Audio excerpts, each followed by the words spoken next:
than ourselves. And we already see this in recommendation systems, and music systems are a great example of that. You ask it to shuffle some music and it's going to be pretty good, the kind of music I like. Right now it's coming from humans, but yeah, certainly we could imagine a future, in the near future actually, where these generators will be able to create music out of thin air, which is exactly the kind of music we like.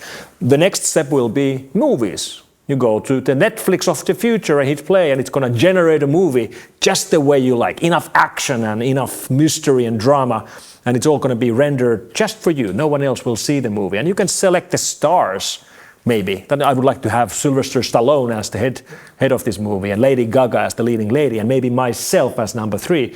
That's all going to happen, and that brings us deep questions about copyrights and trademarks and our rights to likeness and the whole business model of these. However, there is one area of creative art which I think will be made by humans forever, and that's live music. I don't think we ever want to go and see a concert made by machines. I think we would prefer to have rock stars on stage, even though big part of the riffs and melodies probably will be made by machines in the future.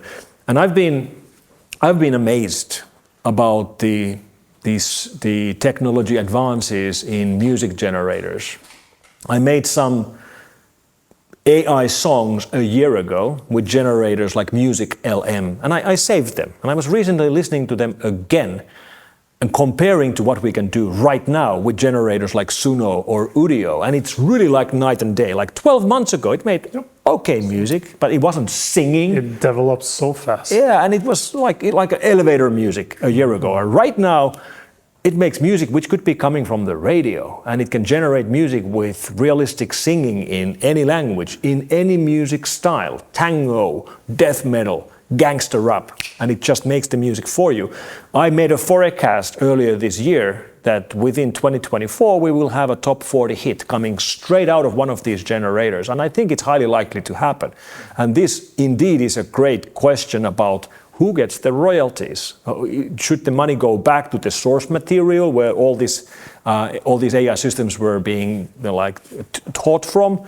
Or where does it go? We actually don't even know. We don't have answers to these tough questions yet. Or we can, based on past experience, the first company that is the best in it gets majority of what we are getting from AI. Mm-hmm. Yeah, the world is changing faster than we think. It's crazy because even if you try to keep up with all the greatest developments and what's happening in this field, even then it's so easy to miss new protocols and new products because new things are coming out so fast. Yeah, and we always tend to think regulations. So who and how much can it be regulated? Then the second question is, how do you regulate all AI? Because then it's in the will of different governments, different countries. So what if one country, for example, a democracy, will do everything right to regulate as with other laws for other